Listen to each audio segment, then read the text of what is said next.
Hola, buenas tardes a todos, buenos días para los que están en Japón.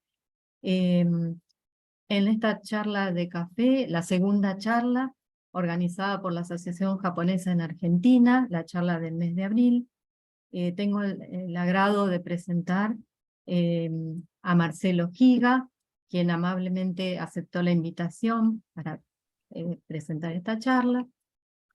Marcelo Giga nacido en Buenos Aires en el año 1962. Él es hijo de inmigrantes japoneses y vive en Japón desde 1984. El año que viene van a ser como 40 años, ¿no? Formado en sociología y antropología, mantiene un interés por las migraciones, los procesos culturales, procesos de hibridación, desde hace mucho tiempo. Argentina, tanto como Okinawa, Japón y Taiwán, son más que campos de estudios para él, sino que forman parte de una trayectoria, un recorrido recurrente que se renueve en cada ida y vuelta, ¿no? Viaje, lectura, encuentro o charla. En la actualidad, Marcelo trabaja como docente en la Universidad de Ferris en Yokohama. Bueno, entonces contamos acá con Marcelo. Eh, Te doy la palabra, te paso la palabra y gracias por aceptar la invitación. Bueno, buenas noches a todos, buenos días. Antes que nada, agradecer a las organizadoras por la invitación. Con la familia Onaja tenemos una relación también de hace muchísimo tiempo, de nuestros padres, nuestros tíos, de modo que cuando Eugenia me invitó a dar la charla dije que sí, de inmediato. Eh, en este tiempo de pandemia no pude viajar a Buenos Aires. Estaba viajando bastante, más o menos con la frecuencia de 1 o 2 veces por año, y a partir de la pandemia ya no pude ir. Entonces son como 3 años y pico que no tengo mucho contacto con la Argentina. Entonces el hecho de poder hablar en castellano con ustedes y transmitir algunas experiencias me entusiasmó mucho, ¿no? Después me puse a pensar y me empecé a preocupar un poco, porque no sabía muy bien de qué hablar. Todavía no sé muy bien eh, o con quiénes establecer esta charla. Eugenia me contó un poco cómo habían sido las charlas hasta ahora, el año pasado, y me mandó unos videos, y bueno, a partir de eso empecé un poco a delinear cómo era un poco el asunto. Y así, intercambiando unos mails, bueno, más o menos fuimos definiendo, hablar un poco de Japón, de mis estudios, de cosas de la vida de acá, de la colectividad. Y de ahí, de esos intereses o de esos temas, fue organizándose un poco esta charla. Que bueno, que va a tener como por ahí como eje la experiencia mía, la experiencia personal mía, pero que, que bueno, para no ser tan autorreferencial, por ahí me gustaría un poco tratar de extenderlo, o tratar de relacionarlo o con la colectividad, con la vida de la colectividad, eh, y con lo que más o menos estudié, que es la historia de la inmigración japonesa en Argentina, y la historia de la inmigración de los argentinos a Japón. Eh, bueno, espero que les interese, y mm, que si se puede, que bueno, que dé para una charla real, porque la primera parte va a ser un poco por ahí pesada, porque va a ser que yo hable. Y bueno, y si no se da hoy la charla, por ahí que se dé en algún momento en que nos podamos encontrar en forma directa. Yo preparé unos papeles que me dijo Eugenia que no se podían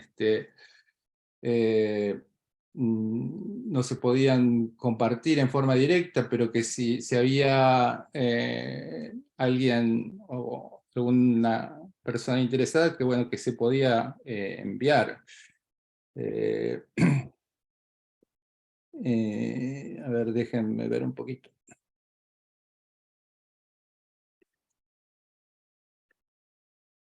Yo no sé si lo podrán ver. Sí, se ve, se ve. ¿Se ve? Es la parte de la introducción, más o menos lo que voy a hablar. Se los voy a mostrar. En todo caso, si quieren, pueden sacar una foto de la pantalla y ya tenerlo ahí con ustedes, no hay ningún problema. Son primero vamos a sacar 3 o 4 hojitas así.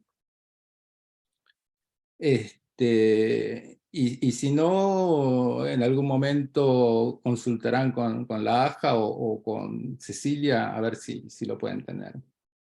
Esta es una. Esta sería la segunda página.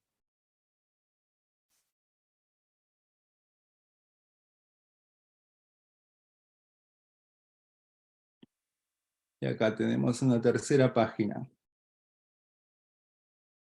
Esos son los apuntes que yo fui haciendo, que se me fueron alargando a medida que iba escribiendo. Bueno, no sé si lo vamos a usar o lo vamos a seguir específicamente, pero voy a hablar un poco de estos temas.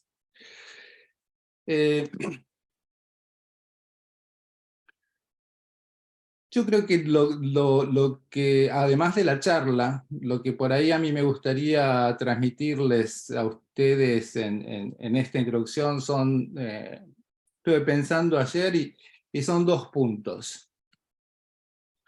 Uno que sería más bien teórico, que se relaciona con lo que yo entiendo es la forma de contar las identidades en el siglo XXI. Como referencia de alguien o de algo que a mí siempre me gustó y que leí mucho, hay un investigador estadounidense que se llama James Clifford, que escribió un libro que después va a aparecer. Es un historiador del pensamiento, es un antropólogo, y él, en un libro que se llama Rutas, juega con este concepto de raíz y ruta, ¿no? Que en inglés suena más o menos parecido. Ese es uno de los conceptos. Y el otro concepto que también es más o menos novedoso, se relaciona con lo que se llama, es un método, que se llama la autoetnografía. Estos son 2 conceptos que me interesaría, o que por lo menos digan, bueno, fuimos no es que nos hayamos encontrado en Laja, pero estuvimos en una reunión y algo me pude llevar. Por ahí lo único que les puedo ofrecer para que se lleven para pensar son estos 2 conceptos, ¿no? El de Clifford, que habla de las rutas y las rutas, y como método de narración de las identidades, la autoetnografía. Bueno, Clifford, cuando yo era estudiante, en los 90, era una persona más bien más crítica del estado de la antropología en esa época. Y para mí fue bastante, fue una influencia bastante grande, porque en definitiva yo estudié antropología, pero terminé un poco alejándome de ese campo de estudios. Que bueno, que de eso podemos hablar en otro momento, pero el asunto es que Clifford era un tipo muy leído en los 90. Conocido a partir de este libro que en castellano fue traducido como Dilemas de la Cultura. En inglés creo que es El Predicamento de la Cultura. Más o menos sus trabajos de la década del 90 los reunió en este libro que se tituló Rutas en castellano. Lo estoy viendo, está en internet, subido a internet en la traducción en castellano, y estoy mirándolo un poco ahora estos días, y es un poco difícil de entender. Yo creo que es más fácil por ahí animarse al inglés que a la traducción en castellano, porque es un castellano muy rebuscado. Y hace poco, relativamente poco, 10 años, el último libro de la trilogía, que se llama Returns, que no lo encontré en castellano, así que por ahí no está todavía traducido. Bueno, el asunto está en que este Clifford formaba parte de una escuela de investigación en la Universidad de California, que se dedicó un poco a relevar la antropología a partir de la situación postcolonial, de la descolonización, y un poco como decir, bueno, a cambiar el foco de la investigación, ¿no? Y en estas rutas, que tiene como subtítulo Viajes y Traducción en castellano, el segundo libro de la serie es donde propone esta diada de raíces y rutas. No vamos a entrar demasiado o en profundidad en el contenido del libro, pero creo que ya pueden ir viendo de dónde sale este concepto de identidades migrantes que le puse al título de la charla de hoy, ¿no? Que como todo, ya está de algún modo o dicho, fijándome si había algo en internet con Google.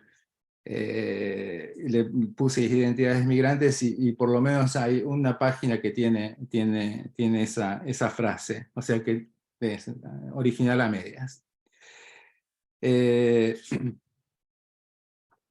Eso.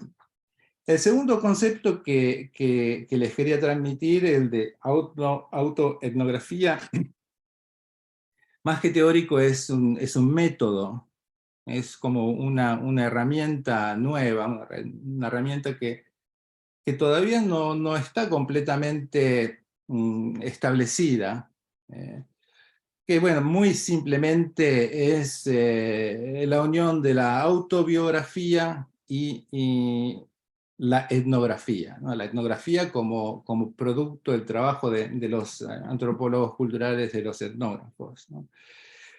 La autobiografía en donde, bueno, se enfatiza en la subjetividad, sobre todo, ¿no? Que es algo que supuestamente en términos de ciencia se nos pide que seamos objetivos para analizar las cosas. Y bueno, como que la auto o etnografía lo que pone en duda es justamente esa supuesta objetividad y saca al frente lo subjetivo, ¿no? La visión subjetiva de las cosas. Sobre esto también, si hay tiempo, vamos a charlarlo o más adelante. Vayamos entonces a la introducción en sí misma, que es en donde va a terminar la charla. Pero bueno, para establecer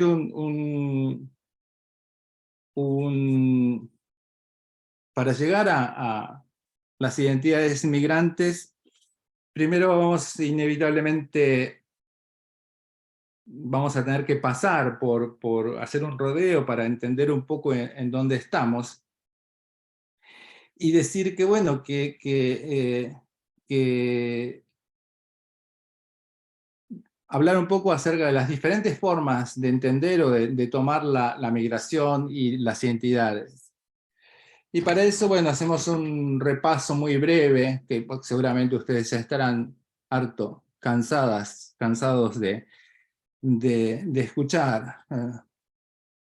Pero bueno, que por ahí no todo el mundo está familiarizado, entonces, bueno, por ahí hacer un breve repaso. Y decir que, bueno, que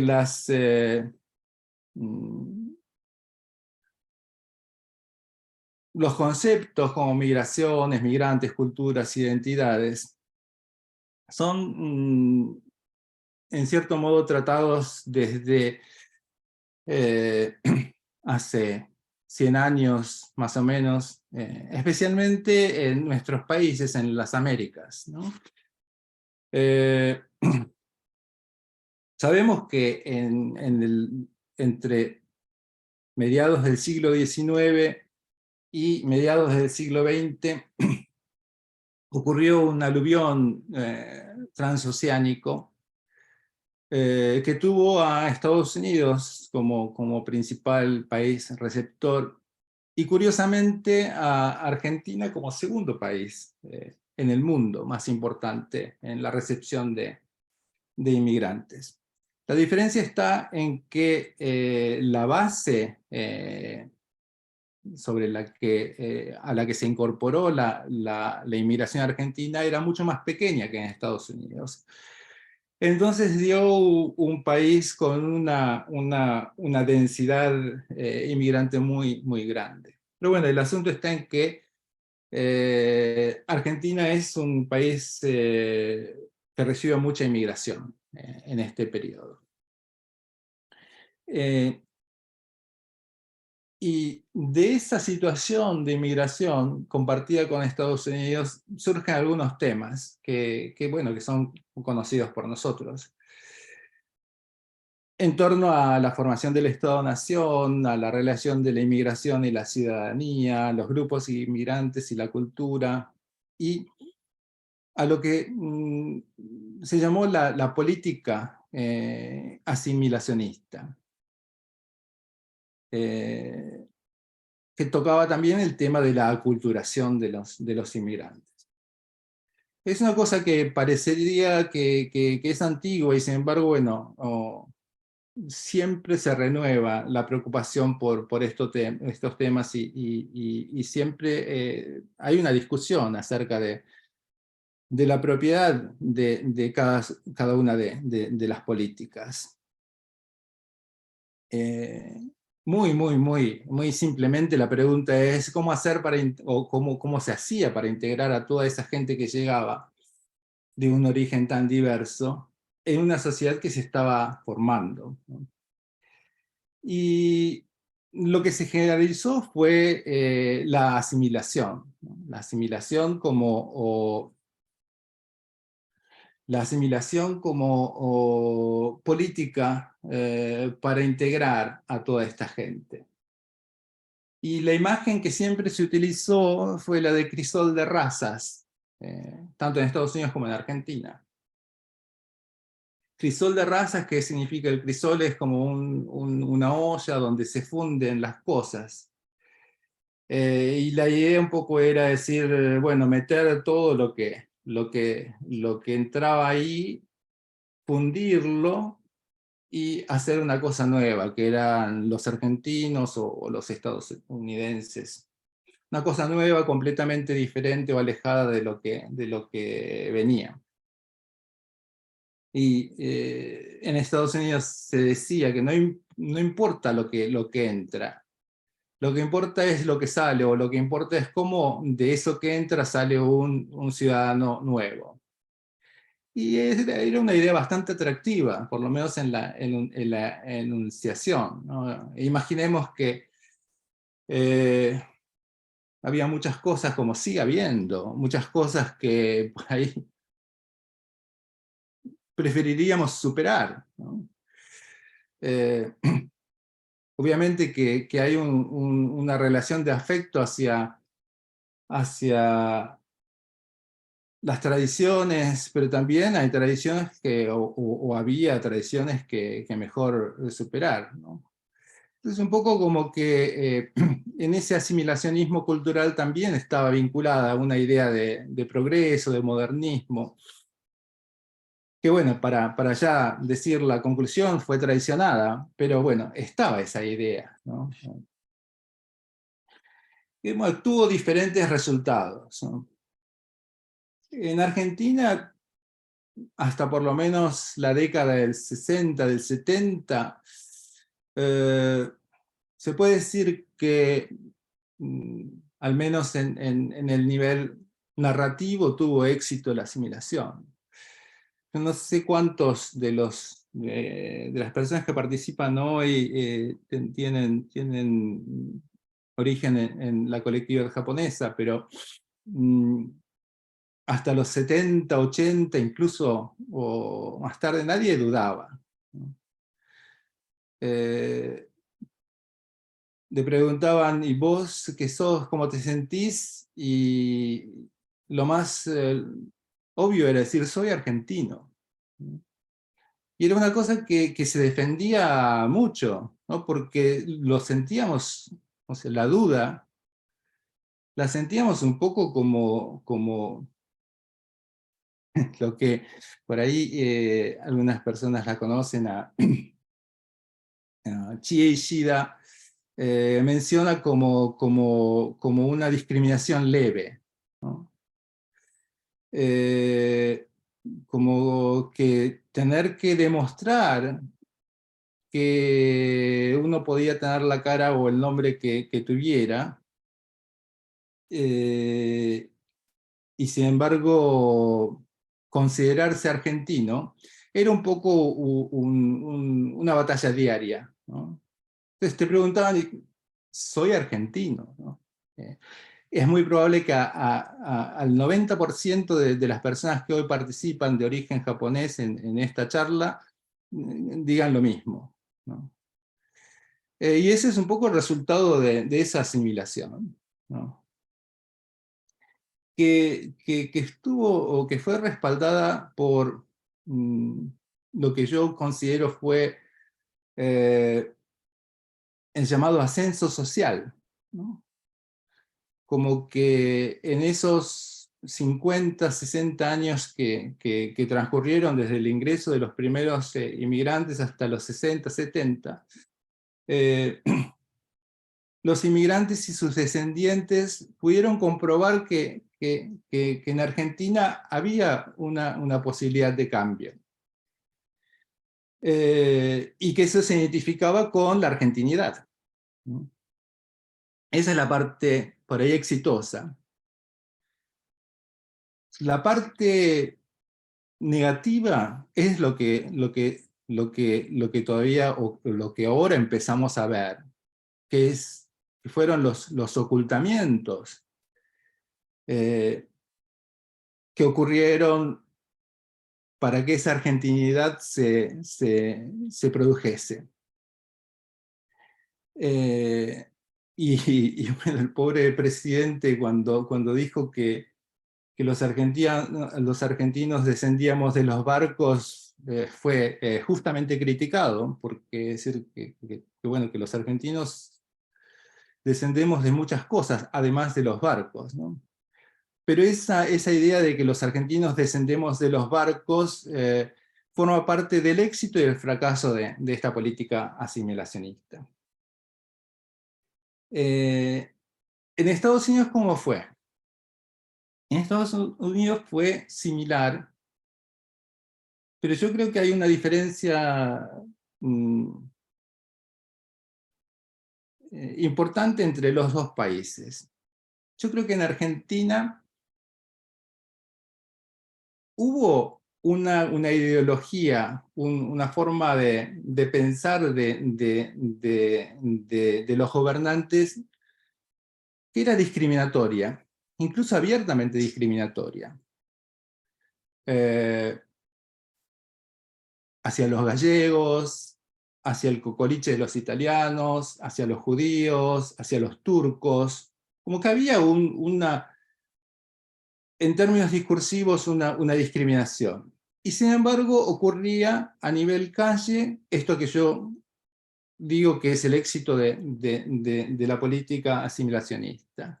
O sea, a nivel calle había obviamente diferencias y había también situaciones de desigualdad, pero entraban más o menos dentro de una órbita, un rango en donde podía superarse.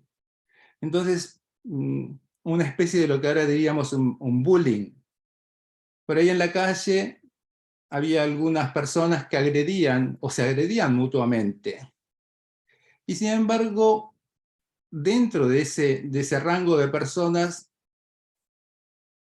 las posibilidades eran más o menos similares, equitativas. En Estados Unidos ocurría lo contrario.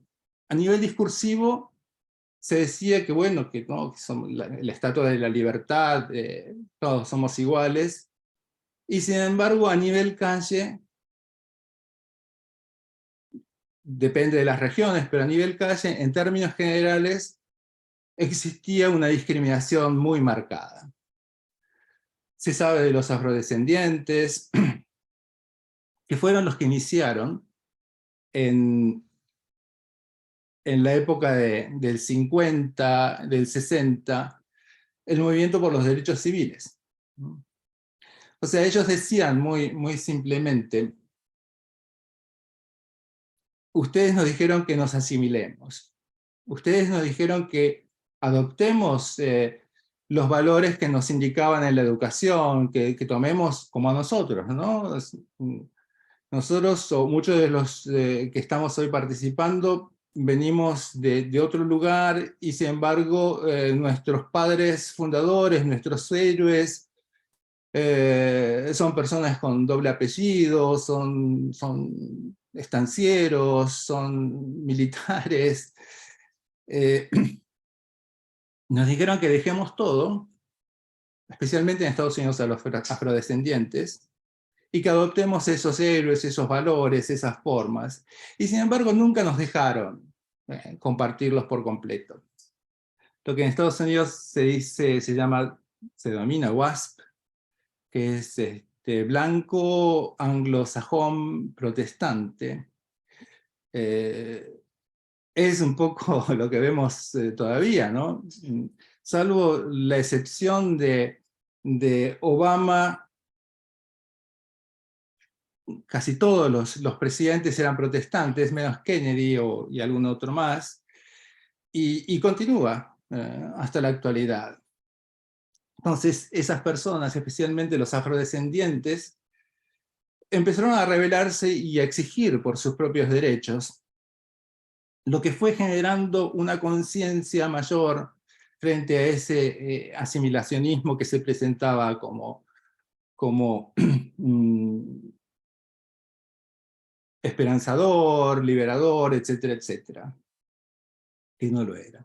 Incluso los japoneses o los descendientes de japoneses también se acoplaron a estos derechos civiles porque ante las mismas promesas en la Segunda Guerra Mundial se sabe que los ciudadanos japoneses, pero también los ciudadanos estadounidenses de segunda generación que vivían en la costa este-oeste, la costa oeste en California, fueron recluidos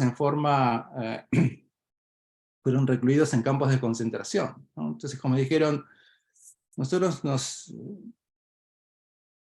a la Marie Kondo, abandonamos todo lo que teníamos, lo que traíamos, tiramos todos porque nos dijeron que no nos servían, que tienen todos los recuerdos. Aceptamos los que nos proponían, aunque nos discriminaban.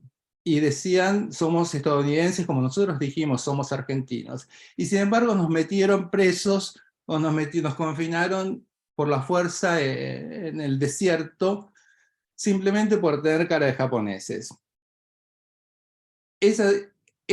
A partir de esa base en Estados Unidos también se formó una conciencia muy importante sobre los derechos civiles.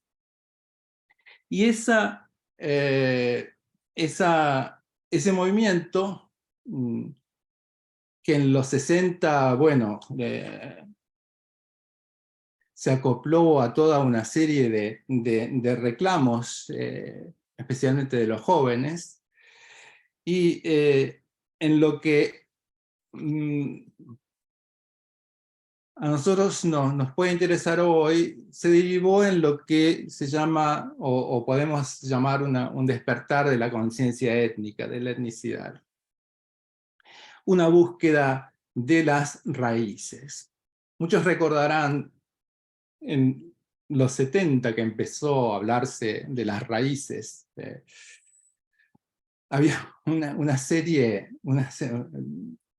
de las que yo me acuerdo, una de las más antiguas, una miniserie, le decían, que se llama Raíces, donde había un Kunta Kinte que buscaba sus orígenes en África.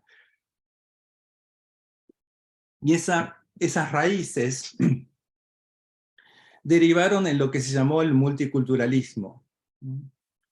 Esa búsqueda de las raíces, esa centralidad de la etnicidad derivó en el multiculturalismo, que es un poco lo opuesto a la política asimilacionista. En el multiculturalismo, como que se conservan las tradiciones, o los grupos conservan su identidad étnica, que es más o menos lo que se entiende ahora como políticamente correcto, ¿no? Incluso hay estados, Canadá, Australia, donde adoptan el multiculturalismo como política de Estado. El vecino país de Bolivia, nuestro vecino país, también es una nación pluricultural, creo que se llama, plurinacional. Y eso fue más o menos la evolución que tomó la relación entre Estado y migrantes y cultura, etcétera, etcétera. Ahora, hacia los 80, el mundo de los 80 empezó a cambiar también vertiginosamente a partir de nuevas migraciones. En nuestro caso, lo que nosotros habíamos entendido simplemente como inmigración empezó a tener otra orientación, que fue la emigración. Por eso es que yo hablo de migraciones, cuando por ahí todavía nosotros hablamos más de inmigración, como todo, ¿no? Inmigrantes en todas partes. Pero hacia los 80 comienza a haber emigraciones. Y en todo el mundo hay una intensificación de los movimientos. Y eso es, ya para apurar un poquito, lo que inquieta a Clifford. Cuando Clifford dice las rutas, toma este punto de la historia del mundo. Es decir, antes era todo de un solo sentido. Entonces tenía sentido también hablar de raíces, porque veníamos de algún lugar. Pero hacia los 80 empieza a modificarse la situación porque los movimientos se hacen cada vez más continuados. Entonces, como que ya las raíces tienen muchos puntos de adherencia, ¿no? Entonces, si hasta los 80 los descendientes de japoneses pensábamos, o podíamos pensar que teníamos raíces en Japón, en Okinawa, en donde fuera, cuando estas personas, igual, los descendientes de españoles, de italianos, de eh, ucranianos, de lo que fuera, ya empezaron también a tener raíces en Argentina, ¿no? Entonces, como que no era tan simple decir, porque uno era por un lado inmigrante y por el otro lado también era emigrante y se volvía otra vez inmigrante, ¿no? Y eso fue lo que un poco llamó la atención a Clifford y lo que nos da a nosotros un pie para empezar a pensar las identidades no solamente como un lugar algo que busca una raíz, sino que algo que sale de una trayectoria. Para los descendientes de japoneses, los 80 fue el tiempo de la migración a Japón, ¿no? Que en general se la conoce como Dekasegi, es una palabra japonesa que significa salir temporariamente a ganarse el pan, ¿no? Ese es Dekasegi, o a juntar plata. Y es donde, bueno, los descendientes de japoneses por primera vez tomamos contacto con eso que era Japón, que era obviamente muy diferente a lo que nosotros pensábamos que era, ¿no? Porque mediaba medio siglo entre lo que los abuelos o los padres habían dejado y lo que nosotros conocimos, mediaba una transformación económica muy grande, de un país agrícola a un país superindustrializado. Mediaba muchas cosas. Entonces, como que la palabra podía ser la misma, pero que Japón era un lugar completamente diferente. Entonces, bueno, y acá termina la introducción, que es el comienzo. Es decir, bueno, ¿cómo pensar las identidades y la cultura a la luz de la dinámica que imponen la aceleración y diversificación de los movimientos en el mundo contemporáneo? Es una pregunta un poquito larga, pero un poco es lo que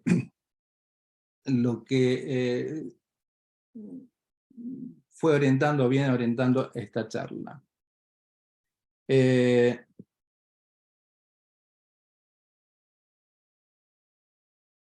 Bueno, diría que la charla de hoy, este último parrafito, que se anuncia como la de un antropólogo que soy yo, pero que tiene que ver mucho más con la experiencia de hijo de inmigrantes y de emigrantes yo mismo, que puede servir para, para, para que nosotros entablemos un diálogo y podamos tener una visión por ahí desde adentro de todos estos fenómenos.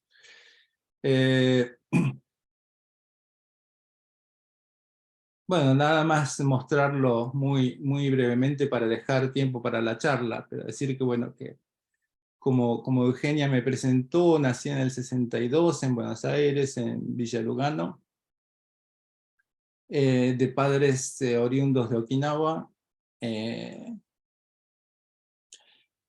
El año pasado estuve haciendo un trabajo sobre tintorerías y como no podía viajar, la facilidad o lo conveniente que es el Street View de Google, que buscando di con el lugar donde la casa donde nací.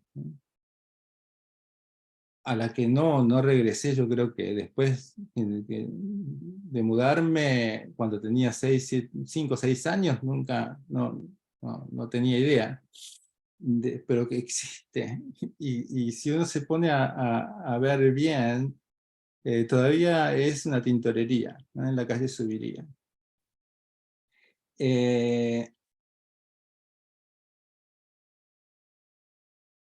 Y bueno, más o menos fueron los primeros años en los 60, los 70, en algunas... ahí pongo simplemente identidades para expresar que no es una identidad, sino que son... eh, la identidad tiene mucho que ver con la situación en que se narran las cosas. Y los descendientes de japoneses pasamos por diferentes etapas de identidades, algunas compartidas, otras no compartidas, con dilemas también típicos de segunda generación, que por ahí no son necesariamente exclusivos de los japoneses, sino que más bien es una situación de segunda generación. Y ahí si estuviesen más seguro de las posibilidades técnicas mías y de todos, hubiese puesto música, pero como que no estoy seguro, entonces muchos recordarán algunas canciones.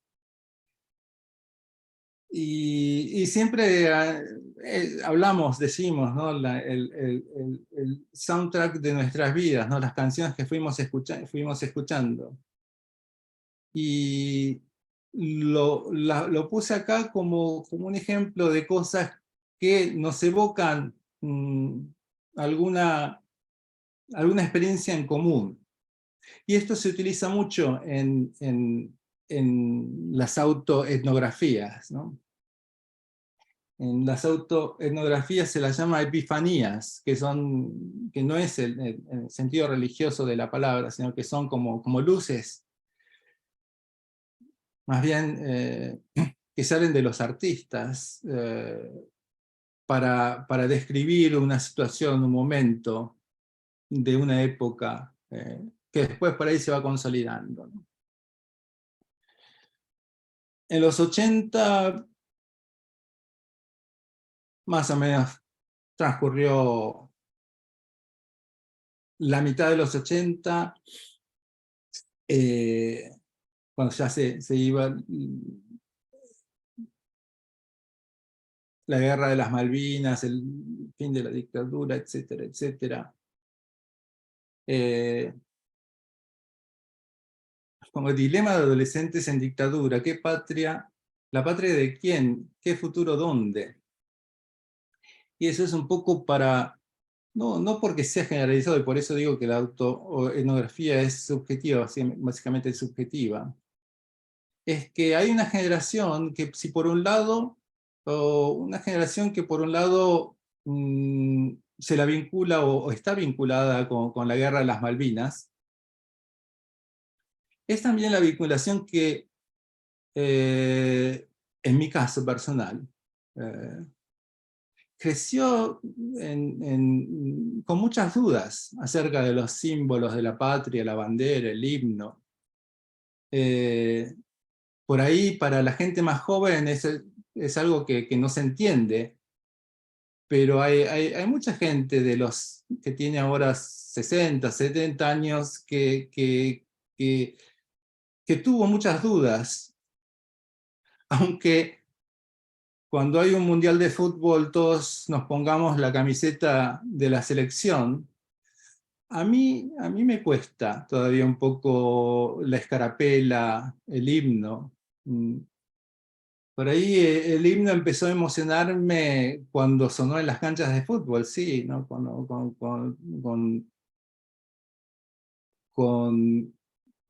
con una armónica de Ciro, no sé, pero bueno, esa generación tuvo esas dudas, ¿no? Que es mi generación.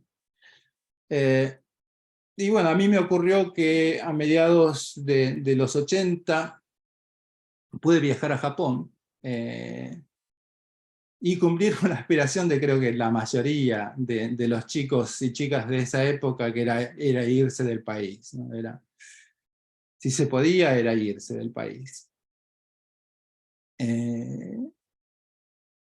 Y bueno, fui a Japón, estudié japonés, ingresé en la carrera de sociología, y bueno, ahí también puse como identidades los japoneses que no hablamos japonés, porque la mayoría de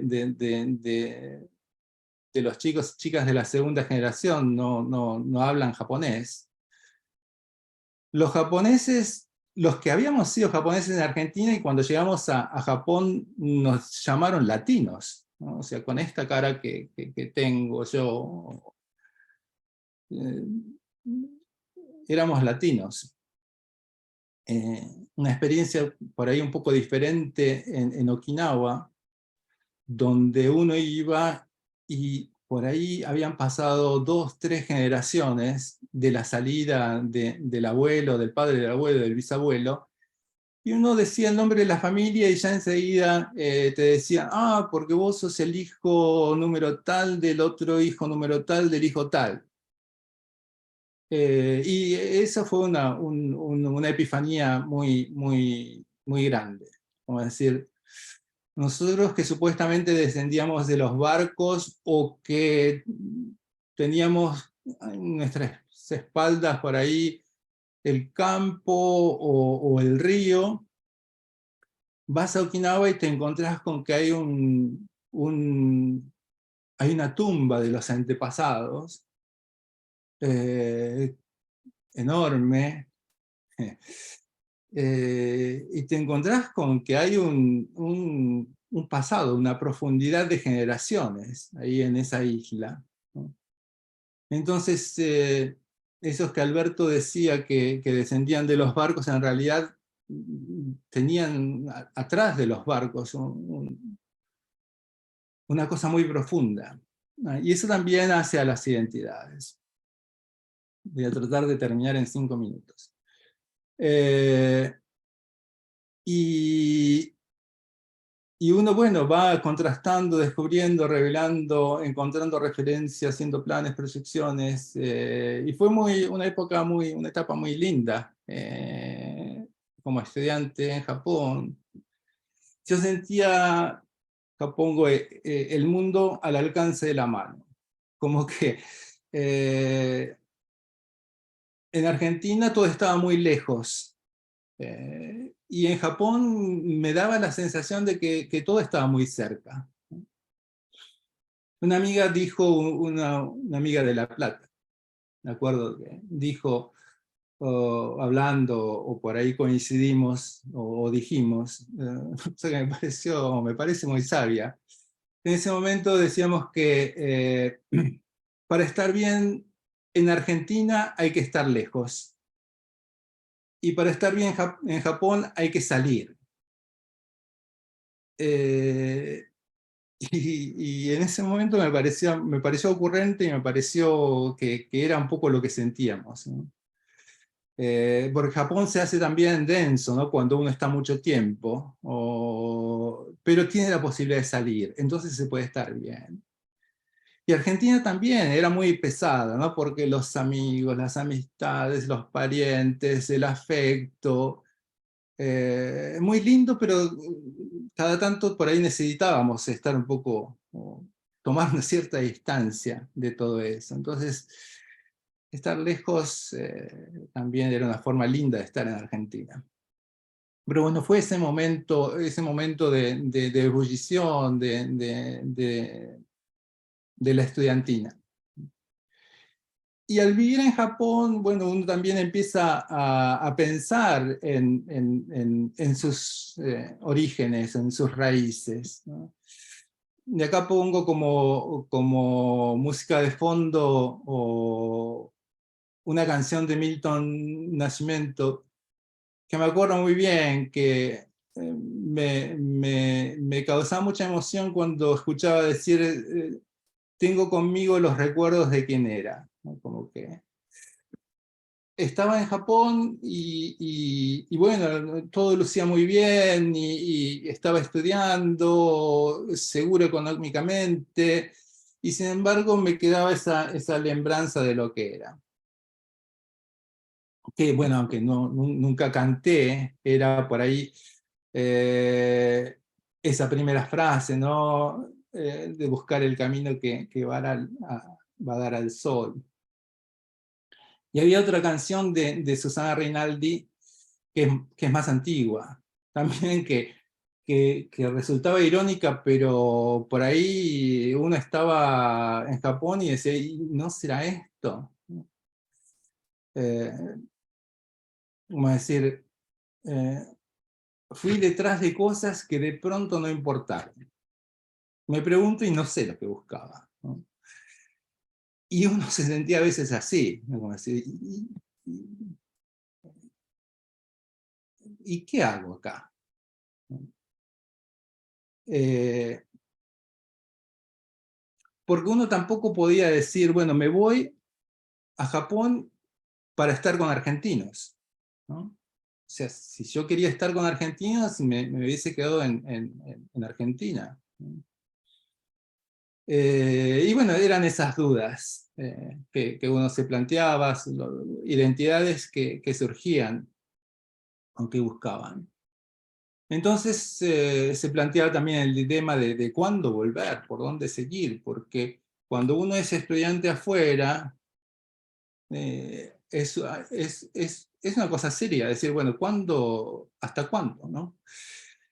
Y justo era la época esta que describía de los 80, en donde Argentina iba poco a poco convirtiéndose en un caos. Recuerden la hiperinflación de los últimos meses de Alfonsín, la gente que se venía a Japón a trabajar, gente de clase media, eh, profesionales, que bueno, que la diferencia era tan grande que iban a experimentar Japón, por un lado, y también a ganarse unos mangos, que era el objetivo del Dekasegi.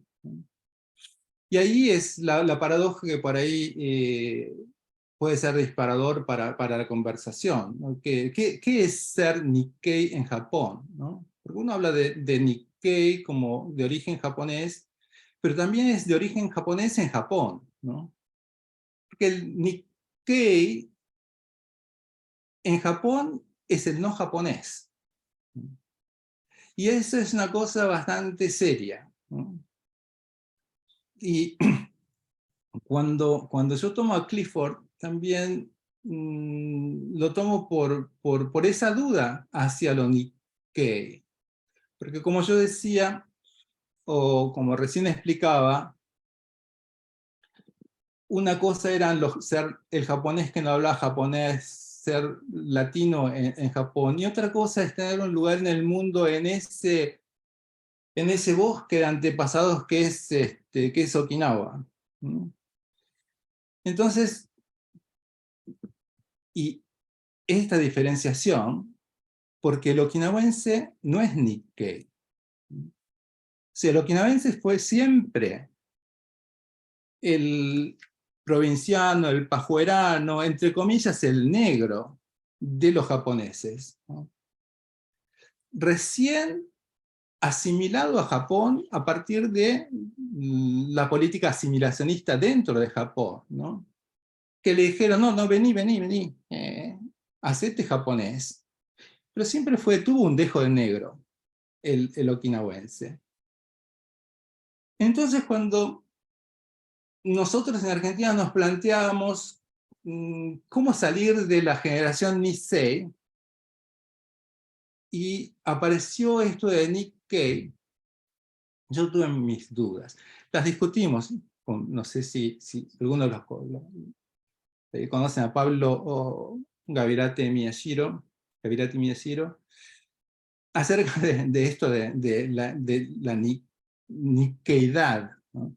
Bueno, yo tuve mis dudas, o tengo mis dudas, ¿no? Que bueno, para terminar en estos 5 minutos que había dicho, por ejemplo, me casé y tuve una hija, tengo una hija, que nació en Shinjuku, pero tiene nacionalidad argentina. Esa nacionalidad argentina no es porque a mí me agarró un ataque de patriotismo y dije, bueno, que sea argentina. Es argentina porque no puede ser japonesa, porque sus padres no son japoneses. Y tuvo el beneficio de la legislación argentina donde se la puede reconocer como argentina, aunque no haya nacido en Argentina. Y aquí, como chanza, yo pongo, bueno, las vesijes de la migración, en este caso de los descendientes de japoneses, ¿qué son? Ni qué son, ¿no? Porque hay esta trayectoria, este itinerario del que yo hablo, que serían, porque ella es nacida en Japón,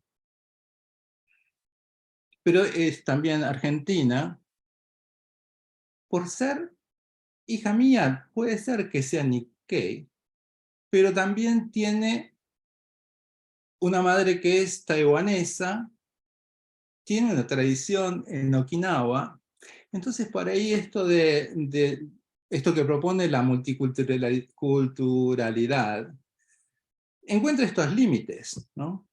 Con mi hija, por ejemplo, ¿no? Es decir,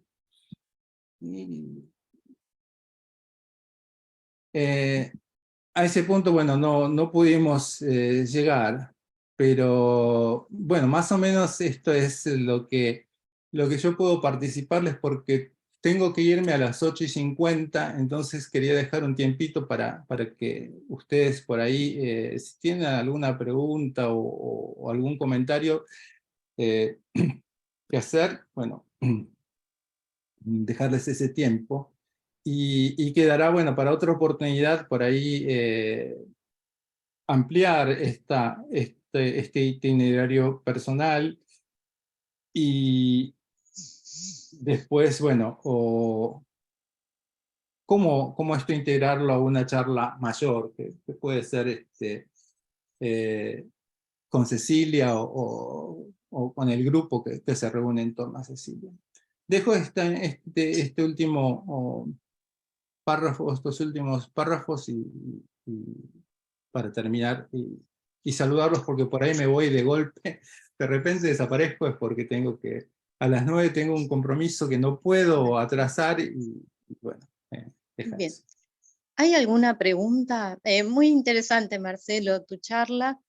Y bueno, abro el debate si existe alguna pregunta. En el chat, a ver, hay una señora que, bueno, lo leo, muy interesante su charla. A mí me preocupa la identidad en mi país. Hice un curso sobre identidad argentina para entender por qué no existe. Aprendí que hay muchos orígenes diversos en la población y eso no permitió que se consolidara una identidad nacional. ¿Podría dar su opinión?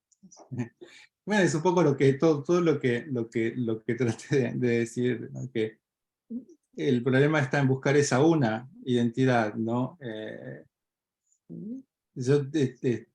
No es algo que esté definido, pero empezar a pensar esto de lo que digo de las trayectorias, ¿no? Eh, pero bueno, ojalá encuentre la respuesta y la comparta con nosotros.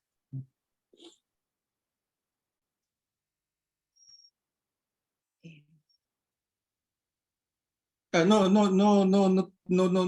puedo responder. No tengo una opinión como para decir en un minuto.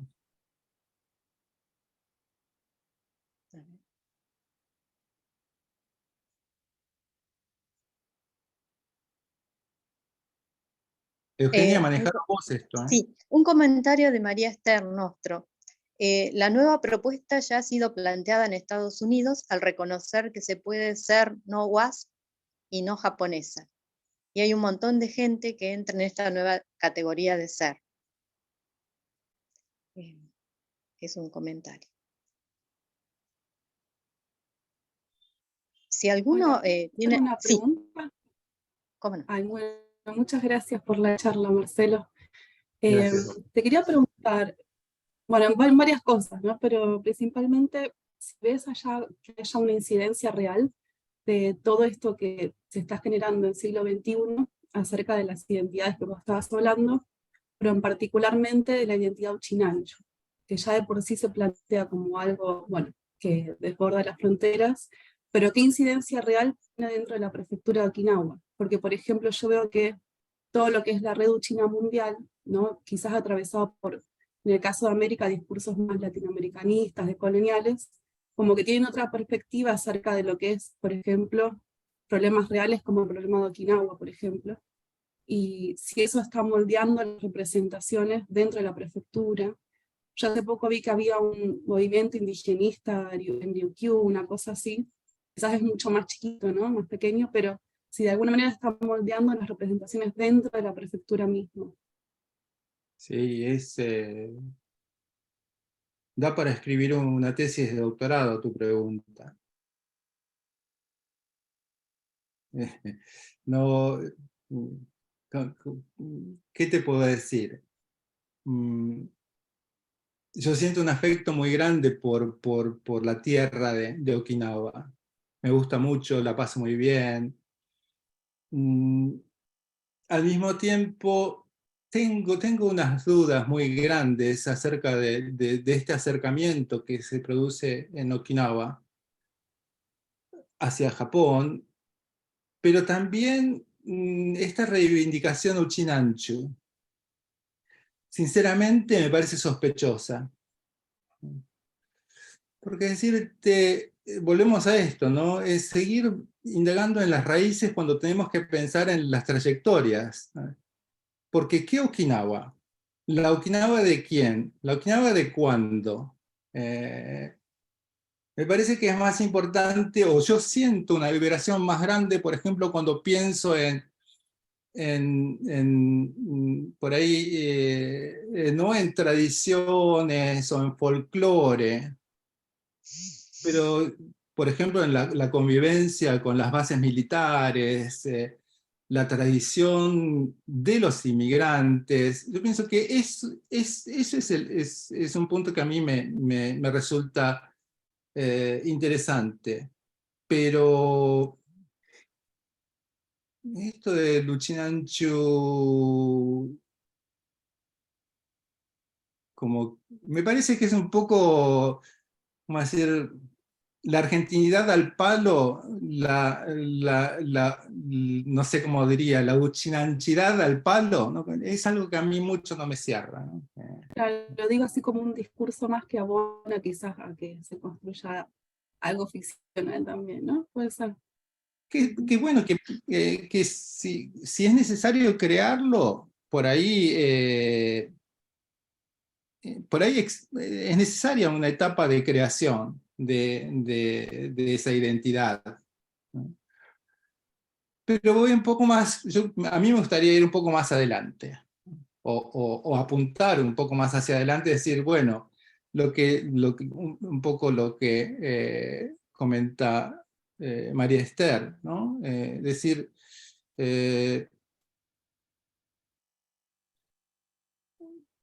por ejemplo, aprender de la situación nuestra en Argentina en relación a los géneros, por ejemplo, ¿no? A, a- a la libertad que empieza a vivirse ahora en Argentina en relación a las orientaciones sexuales o de género, ¿no? Es decir, bueno, entonces como que esta reivindicación de lo uchinanchu así con fiereza, me parece un poco, como decirte, en nuestros términos, un poco macha, ¿no? Como que, eh, yo estoy por otro tipo de identidad. Pero muy linda la pregunta, me parece que da para hablar horas, ¿no? Gracias. Gracias. ¿Hay alguna otra pregunta? ¿Comentarios?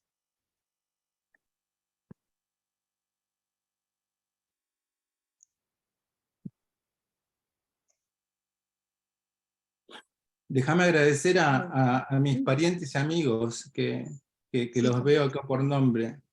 Gracias, Diego. Hola, Andy. Eso. sí, Diego, creo que contestó. Diego Giga. Sí. Ah, sí. Dice, un verdadero lujo esta charla. Gracias, Marcelo. Lo de lujo es Escrito. porque somos primos sobrinos. Ah, mira, sí, eso. Bueno. Sí, son muchos temas, ¿no? Muy diversos y muchas cosas que está abierto como para pensarlo, seguir pensando. Te agradezco mucho, Marcelo, que te hayas Bueno, levantado temprano, ¿no? Para sí, dar esta charla. Eh, me levanté sí, 6:30, preparé las cosas, pero por sí, suerte, bueno, pudimos conectar bien. sí. Muy bien, sí. A mí se me cortó la luz en un momento, estoy con el Sí. celular, entonces se Bueno, desarmó todo, pero bueno, mucho material me mandaste, el material, las personas que quieran el material se los vamos a pasar por mail, que nos escriban a la Asociación Japonesa, ¿no? Muy interesante las tintorerías japonesas, estaba mirándolo, eso. si hay algún Eso comentario, que no va a sí, haber tiempo ahora, pero sí, sí. que Este, si alguien quiere, eh, bueno, pasarles el link de las bueno, tintorerías. bueno, sí, sí, sí, muy lindo. Fue todo un mapeo, estaba mirando todo de la ciudad de Buenos Aires y los distintos barrios y las tintorerías, mucho trabajo, ¿no? De Sí. análisis o ¿no? Eh, La guía, eh, digamos. déjame compartir otra vez a ver que son, justo quedan 5 minutos. Eh, Sí. lo que le había dicho a Eugenia, que si no teníamos tema para hablar, que podíamos usarlo, es unas notas es una lista de tintorerías a las personas que por ahí les interese. Justo ahora en marzo lo pusieron en una revista de la universidad donde trabajo, y se puede ver porque está subido en internet. Si ustedes ponen Marcelo Giga, las tintorerías japonesas en la ciudad de Buenos Aires, es probable que acierten en ese link. Se los puedo dar el link, a ver, espera un poquito. Bueno. Eh, no, bueno, ponen eso y sale, de algún Sí, modo sale. Eh, listo. Pero es nada más que una lista. Yo pensé que, porque le preguntaba a Eugenia quiénes eran los que participaban, que me dijo que era mucha gente de la colectividad, o seguramente de la colectividad, entonces le pasé este link. Pero para las personas que no son de la colectividad, por ahí no es de tanto interés. O sea, el interés de dónde viene de esta lista donde están las tintorerías que había en Buenos Aires en el 1942, en las direcciones. Entonces, bueno, es lindo decir, ay, sí, yo me acuerdo de esta tintorería en tal calle, tal otra. No puse los nombres, aunque si uno busca la guía Craft, están los nombres de los propietarios, ¿no? A propósito de lo que yo hablaba de la autoetnografía, esto de poner las iniciales por ahí es un poco pesado, pero, por ejemplo, una de las cosas en las que pone mucho énfasis el trabajo de la autoetnografía es en la ética de la narración, ¿no? En la privacidad de la gente, pero no solamente de la gente desconocida, Ujú. porque eso es algo que la etnografía tradicional nunca respetó, en cierto modo, ¿no? Entonces, Yo digo, bueno, mejor poner las iniciales, que el que quiera, el que pueda reconocerlas, que las reconozca, y el que no, bueno, que no lo haga, ¿no? Incluso también con la propia familia. Yo hubiese querido poner en estas notas, en estos apuntes, el nombre de María Eugenia, el nombre de Cecilia, pero preferí no, porque las expongo ahora, porque estamos charlando y porque está Eugenia presente. Pero, no sé, me daba no sé qué poner en el apunte que escribí el nombre de ellas, porque, y por ahí a Eugenia no le interesa que yo le agradezca en público nada, ¿no?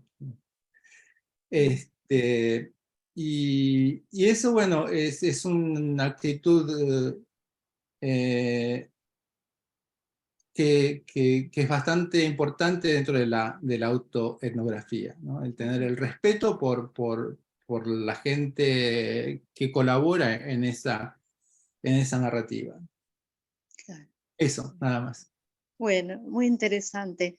Te Si no agradezco hay igual, ninguna pregunta, Eugenia.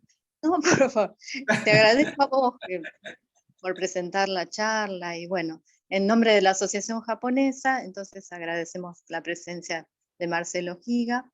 Y bueno, nos veremos el mes que viene con la siguiente charla, ¿no? Que ya les iremos informando. Así que bueno, gracias Marcelo. Gracias Susana, gracias Clara, gracias Bucle Espacio Psicoanalítico, gracias Sofía, Angélica, Diego, que ya lo mencioné, y todos por escuchar. Bueno, Bueno, nos vale. vemos entonces. Nos vemos, nos vemos.